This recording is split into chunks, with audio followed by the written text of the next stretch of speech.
할렐루야. 일주일 동안 잘 지내셨습니까? 또 많은 장마와 또 무더위가 지나가고 있습니다. 우리 사계절이 있으니까 좋죠. 계속 덥기만 하고 계속 춥기만 하면 너무 힘들 텐데 또 정말 계절이 빨리 바뀌는 것을 우리가 느낄 수가 있습니다. 오늘은 145편의 말씀 가운데 특별히 왕이신 나의 하나님이라는 이 고백에 중심을 맞춰서 오늘 말씀을 전하고자 합니다. 이 왕은 백성들을 다스리고 또 생명과 재산을 지켜주는, 보호해주는 역할을 하게 되죠. 그래서 왕 제도를 우리 인류의 역사 가운데 상당 기간 왕들을 두었습니다.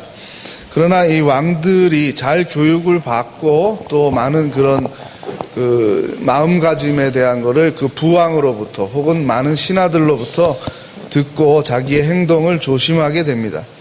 그럼에도 불구하고 많은 권력을 바로 사용한다는 것이 누구에게나 어려운 일입니다. 그래서 권력을 남용하는 왕들이 많아지게 되었죠. 그리고 진심으로 백성들을 생각한다고 해도 그것이 영원토록 갈 수 있는 지도력은 아니지 않습니까?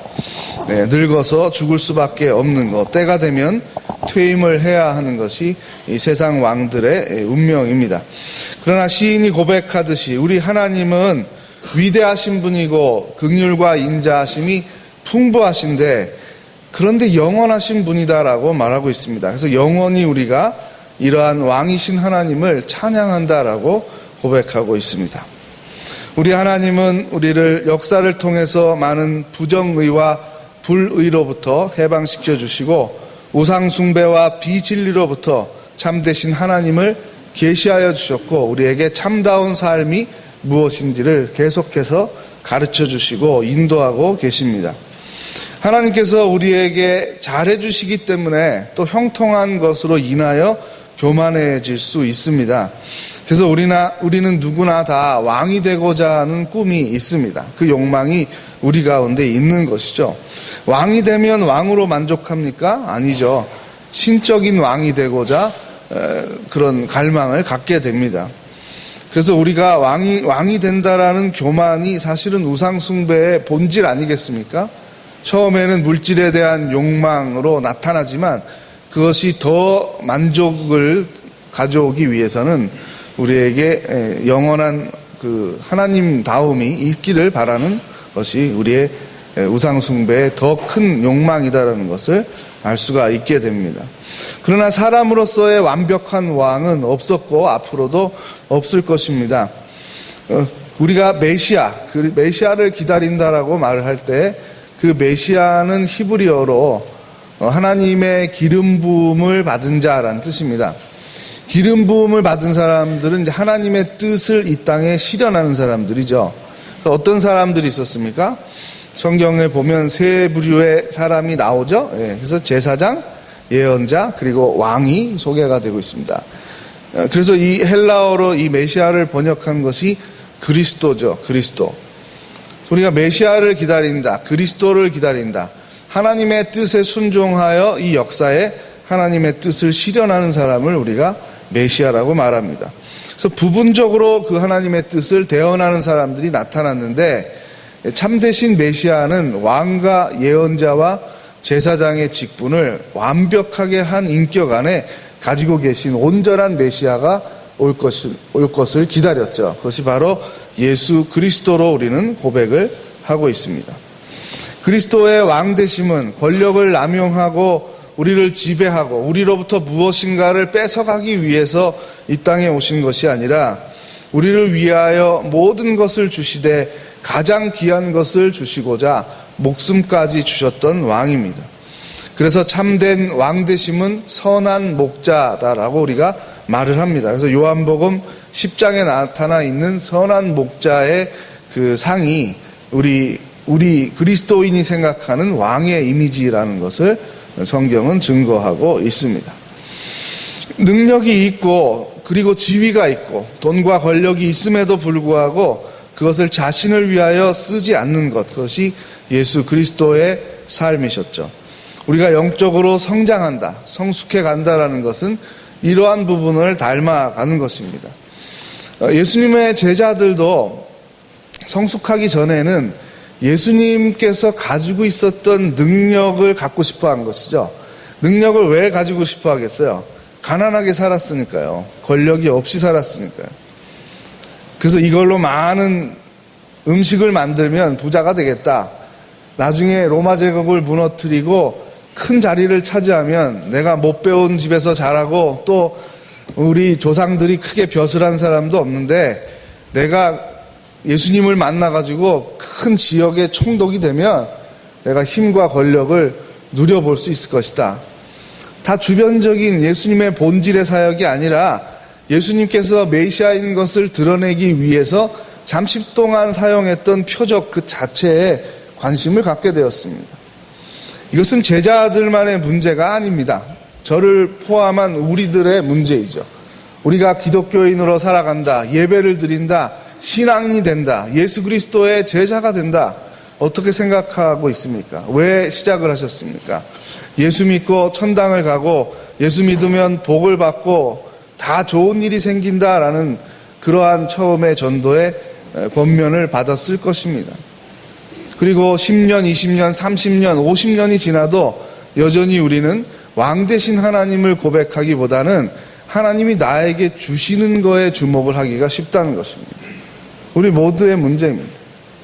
그러나 성경은 우리가 성숙해 가기를 원합니다. 성숙해 가는 가운데 하나님의 뜻을 이 땅에 실현하는 선한 도구가 되기를 원하는 것이죠. 그것이 헌신과 순종의 삶입니다.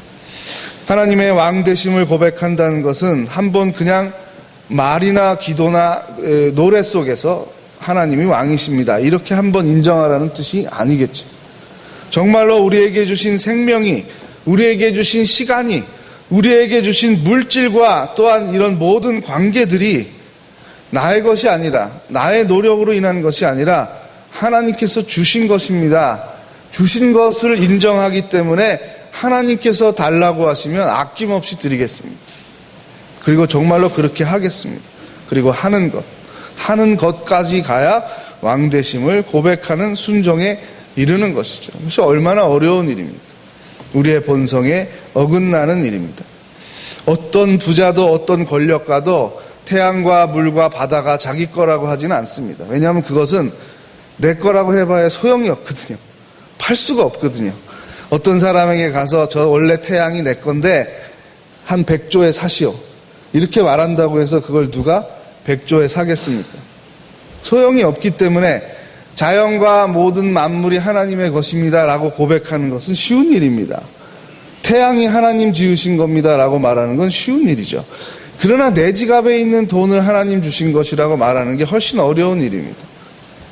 주되심은 구체적으로 고백이 돼야 하는 것이죠. 하나님 나에게 주신 시간이 정말 하나님 겁니다. 나에게 주신 가족과 인간관계들, 내 친구들, 동창들, 후배들, 모든 인맥들조차도 하나님이 나에게 주신 것입니다. 는 고백은 정말 어려운 것입니다. 구체적인 헌신이 얼마나 어려운 것입니까? 생명의 주권이 있는 것, 나의 생명이 충분히 하나님의 것이므로 언제든 부르시면 가겠습니다. 이것도 어려운 일이지만요, 그건 할 수 있어요. 내가 어느 정도 성숙하고 어느 정도 수명을 평균적으로 다했다라고 하면 할 수도 있는 일입니다. 그러나 더 어려운 건 무엇입니까? 내 자녀들, 내 자식들, 후손들을 하나님이 먼저 데려가셔도 감사로 고백할 수 있습니까? 이건 불가능에 가까운 어려운 일입니다. 그러나 모든 나의 재산도, 내 관계도, 생명도, 후손도 다 하나님의 것입니다. 내 것이 하나도 없습니다. 그것을 고백할 때 우리가 무슨 어떤 손해가 나고 피해를 입게 되는 것이 아니라 정말로 예수 그리스도의 생명력을 소유하고 실현하게 되는, 나타나게 되는 참다운 그리스도의 제자가 되는 것입니다. 주되심의 고백은 그래서 이 제자 훈련에서도 마지막 단계 가장 어려운 훈련입니다. 그러기 위해서 우린 가장 쉬운 것부터 11조 헌금, 그리고 가능하면 10의 2조, 감사헌금, 선교헌금, 구제헌금을 비롯해서 10의 2조를 드리는 훈련을 하게 합니다. 얼마나 어렵습니까? 그러나 그 나머지는 이것보다 더 어렵습니다. 이게 제일 쉬운 겁니다. 이 헌신이 가장 쉬운 헌신입니다. 그러나 이것도 못하게 되면 다른 헌신을 어떻게 하겠습니까? 나의 생명을 어떻게 내어주겠습니까? 나의 가족의 생명을 어떻게 복음을 위하여 내어주겠습니까? 내 모든 시간이 하나님의 것임을 고백하며 내 시간 가운데 하나님 기뻐하시는 일에 집중하겠습니다.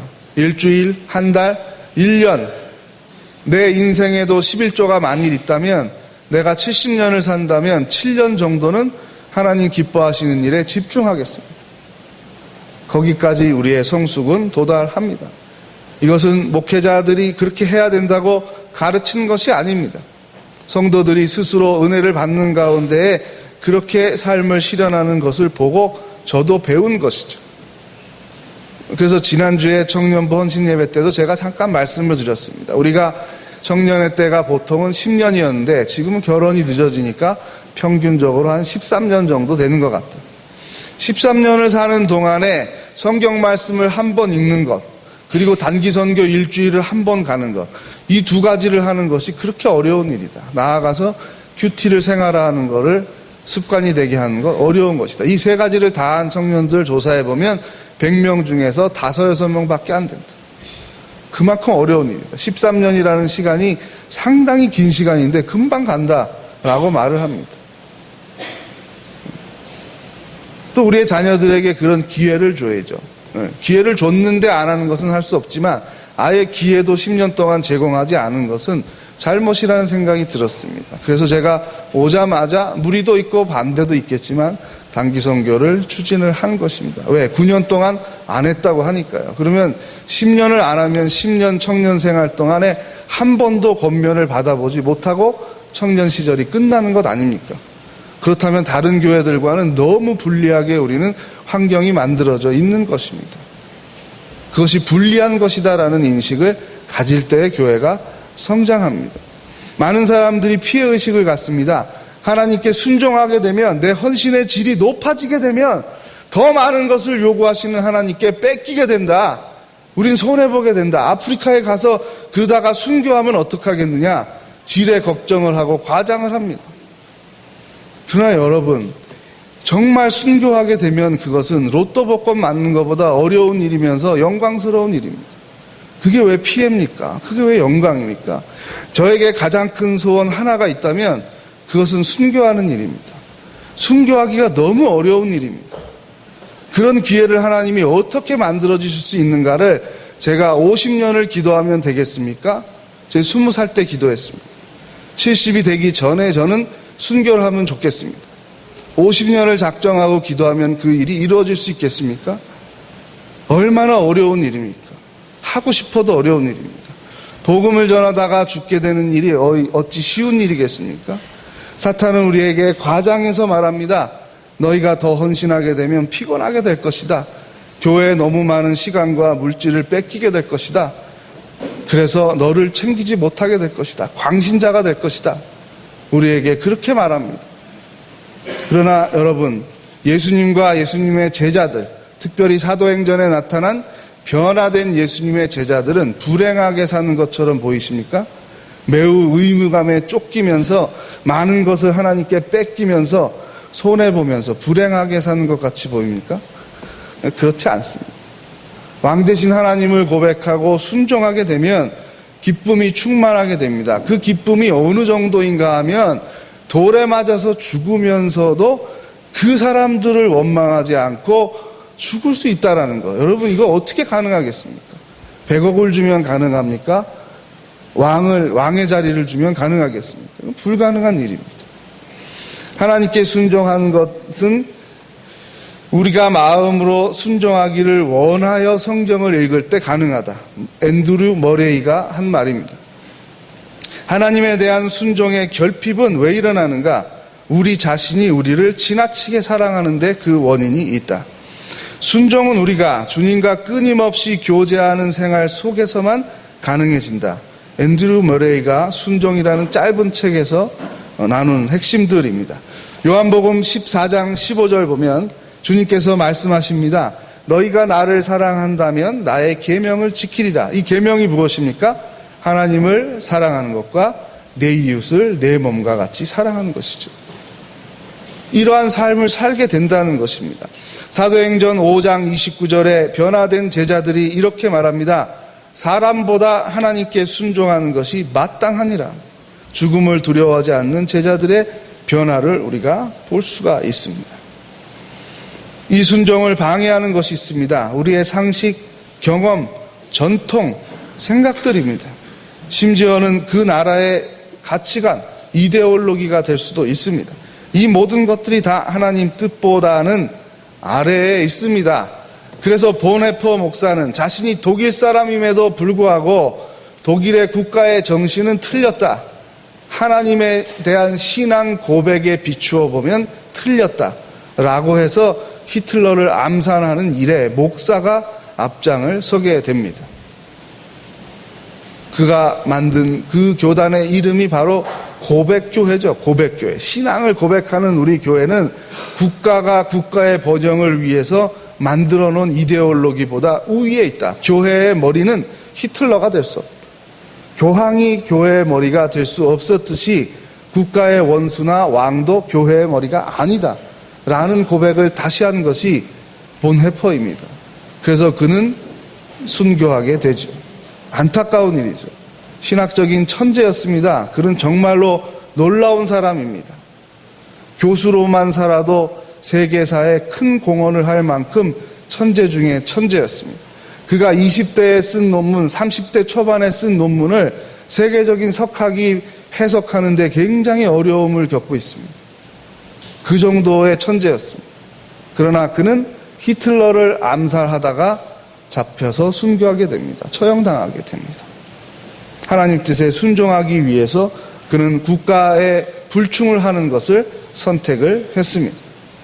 하나님께 순종하며 하나님의 인자하심을 찬양하며 사는 것이 바로 선교적인 삶이죠.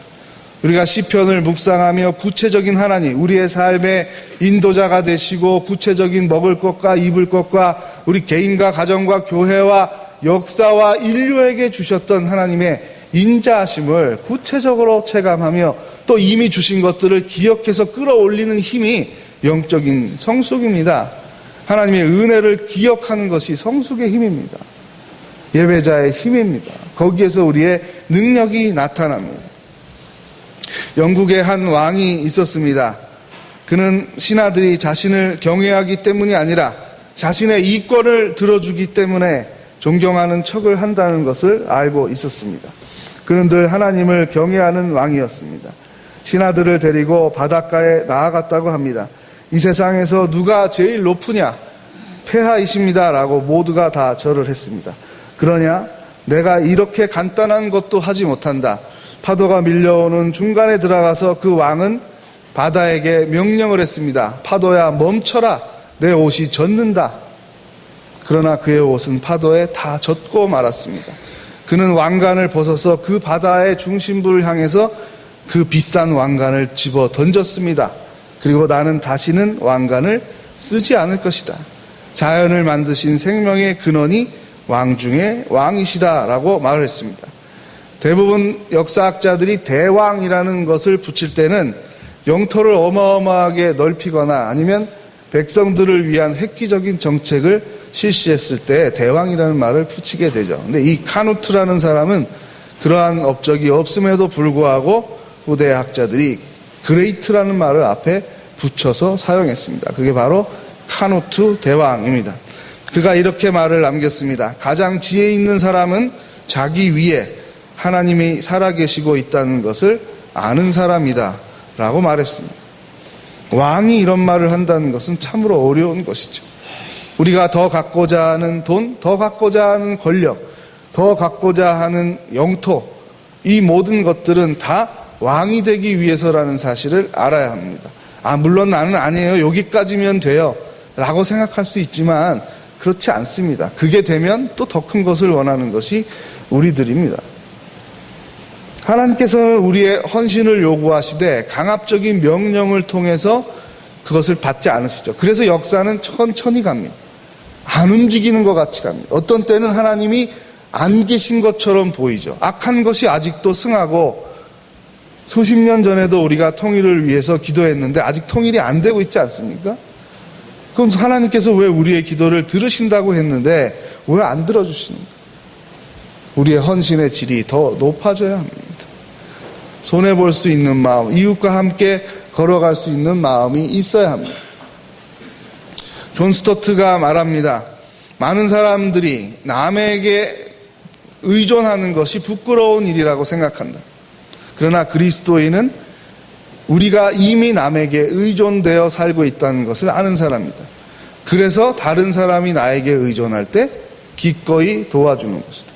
내가 다른 사람에게 의존하는 것도, 다른 사람이 나에게 의존하는 것도 부끄러운 것이 아니다. 그것이 나눔이다라고 말하고 있습니다. 우리의 헌신이 어느 방향을 향하고 있습니까?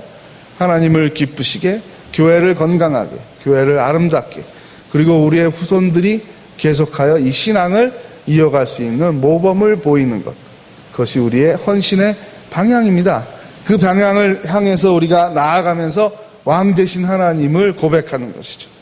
그렇지 않으면 우리는 부분적인 충성과 부분적인 타협과 부분적인 내 왕국의 영토를 설정해 놓고 여기까지만입니다, 이 이상은 안 됩니다 라는 경계선을 하나님께 우리가 그어놓을 수 있다는 사실입니다. 우리의 삶을 다시 한번 돌아보는 가운데 이것은 의무가 아닙니다. 하늘의 상급을 크게 하기 위해서 이렇게 해야만 한다는 것이 아닙니다. 예수 그리스도의 보혈을 통해서 이미 우리는 하나님 나라에 들어가는 사람들입니다. 그것이 변하지는 않습니다. 확정된 것입니다. 마치 우리를 낳아주시고 길러주신 어머니 아버지가 내가 효자가 되든 불효자가 되든 변할 수 없는 것과 같이 변하지 않는 관계이죠. 그런데 성숙이라는 것이 무엇입니까? 어떻게 하면 우리 부모님이, 우리 할아버지 할머니가 나를 기르시고 낳으신 것을 더 보람있게 여길까? 더 가치있게 여길까? 뿌듯하게 여길까?를 생각하는 것이죠. 마찬가지입니다. 신앙의 성숙은 우리가 어떤 일을 해야만 천국에 갑니다, 이것은 없습니다. 어떤 일을 해야만 하늘나라에서 넓은 땅에서 살 것입니다, 이런 개념도 필요 없죠. 좋은 옷을 입고 살 것입니다, 하늘나라에서도 명품백을 우리가 살 것입니다, 그런 기준은 없는 것이죠. 하늘나라의 상급은 퀘스천입니다. 비밀입니다. 어느 누구도 무엇이라고 말할 수 없습니다. 금덩어리라고 말할 수 없습니다. 우리가 생각하는 그 기준의 차이는 아닐 것입니다. 그러나 무엇인지 하나님은 준비하고 계십니다. 그거를 우리가 노리고 쟁취해야 된다, 그런 게 아니죠. 그냥 하나님께 감사하는 겁니다. 감사합니다. 이 비싼 태양을 우리에게 주시니 감사합니다. 이 비싼 공기를 이렇게 매일 매순간 주시니 감사합니다. 고등어 한 마리도 갈치 한 마리도 사실 우리가 바다에 가서 잡아올라 그러면 돈이 얼마나 들겠습니까? 또 하나는 우리가 고등어가 만약에 10,000원이다 그러면 왜 이렇게 비싸라고 하지만 많이 잡히게 하시니까 싼 거죠. 만약에 고등어가 멸종의 위기가 있고 많은 사람들이 고등어를 먹고자 하면 그게 10,000원, 100,000원 가도 우리가 억울하다고 할 수 있겠습니까? 가격이라는 것은 공급과 수요 때문에 형성이 되는 것이지 그 생명의 값이 아닙니다. 고등어가 죽은 것을 여러분 3,000원 주고 살릴 수 있어요? 고등어가 3,000원이에요? 원래 고등어 값이 3,000원입니까? 아닙니다. 값이 없습니다. 100만 원도 아니고 억도 아니에요. 너무 비싸서 값을 매길 수가 없는 거죠. 그래서 하나님이 유통하는 단계에서의 수고한 사람들 혹은 양식한 사람들이 먹고 살아야 되니까 이 정도의 돈을 주면 되겠다라고 한 거지, 고등어나 갈치나 전복의 생명의 값이 아닙니다. 소의 생명의 값이 아닙니다. 돼지의 생명의 값이 아닙니다. 계란의 생명의 값이 아닙니다. 모든 것은 다 무한대의 값입니다. 하나님의 것입니다. 그래서 우리가 200만 원을 받아서 이걸 사고 저걸 샀으니까 나머지는 내 돈이다? 아니라는 거죠. 계란 하나에 200만 원 받아도 우리가 닭을 만들겠습니까? 불가능한 일입니다. 태초에 우리가 생명을 만들겠습니까? 불가능한 일입니다. 원래 우리 것이 하나도 없었습니다. 없습니다. 다 하나님이 주신 은혜입니다. 이제 말씀을 맺겠습니다. 성강의 교우 여러분, 우리의 삶을 통하여 하나님의 선하심과 인자하심, 그리고 사람들을 긍휼히 여기심이 나타나기를 원합니다. 그것이 우리가 보람 있는 삶, 가치 있는 삶이고 하나님께 쓰임받는 삶입니다. 이제 말씀을 맺겠습니다. 하나님께서는 우리 신앙인들이 하나님을 왕으로 고백하기를 원하십니다. 아멘. 하나님께서는 신앙인들이 하나님의 뜻에 순종하기를 바라십니다. 아멘. 하나님께서는 신앙인들이 하나님의 긍휼과 인자를 증거하며 살기를 권면하고 계십니다. 아멘. 왕이신 나의 하나님 찬양을 올려드리겠습니다.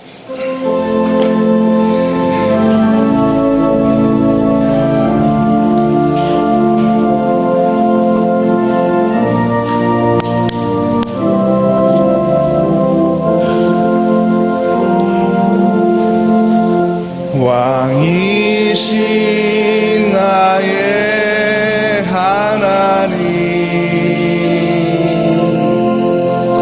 내가 주를 높이고 영원히 주의 이름을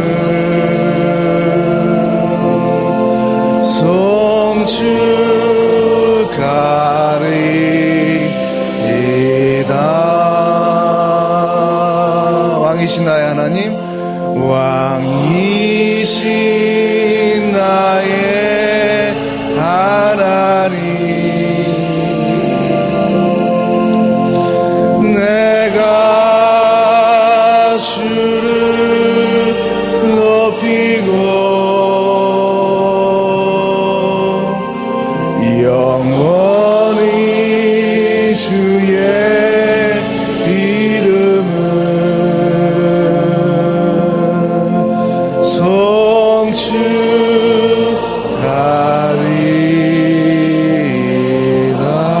찬양하리이다.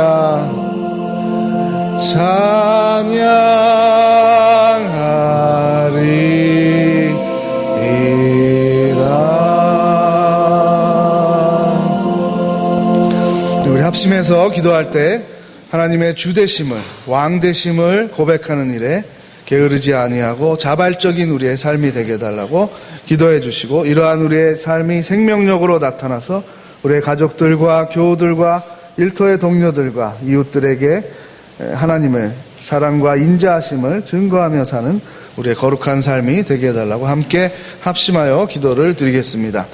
하나님 아버지, 왕 되신 하나님을 우리가 고백하기를 원합니다. 아버지의 말씀에 순종하며 살아가는 우리들이 되기를 원합니다. 아버지께서 기뻐하시는 일에 주목하며 관심을 갖게 되기를 원합니다. 하나님을 찬양하는 일, 하나님을 증거하는 일에 게을리하지 않게 도와주시옵소서. 하나님을 위한 시간과 하나님을 위한 물질과 하나님을 위한 헌신에 아까워하지 않는 우리들 되기를 원합니다. 아버지여, 우리의 삶을 받아주시고 우리를 사용하여 주시옵소서. 우리의 삶을 통하여 아버지의 살아계심과 인자하심을 드러내게 하여 주시옵소서. 우리를 통하여 많은 이 땅의 선한 일들을 이루어 주옵소서. 평화를 만들어 주옵소서. 남북 통일을 만들어 주시옵소서. 우리에게 선교의 사명을 허락해 주셨으니 이것을 감당하며 헌신케 하여 주시옵소서. 지역사회의 빛과 소금의 역할을 감당하며 직장과 일터에서 그리고 이웃들과의 관계에서 빛과 소금의 역할을 감당하는 우리들 되기를 원합니다. 왕이신 하나님을 고백하며 살아가는 우리의 거룩한 날들이 되게 하여 주시옵소서. 하나님 도와주시고 인도하여 주시옵소서. 우리에게 생명과 자연과 물질과 시간을 주신 하나님을 경외하며 예배합니다. 아버지의 뜻에 순종하며 하나님의 왕되심을 고백하는 우리들의 삶이 되게 하여 주옵소서. 우리의 헌신의 삶을 통하여 하나님의 인자하심을 세상에 증거하며 살게 하여 주옵소서. 우리를 사랑하시는 왕이신 예수 그리스도의 이름으로 기도하옵나이다. 아멘.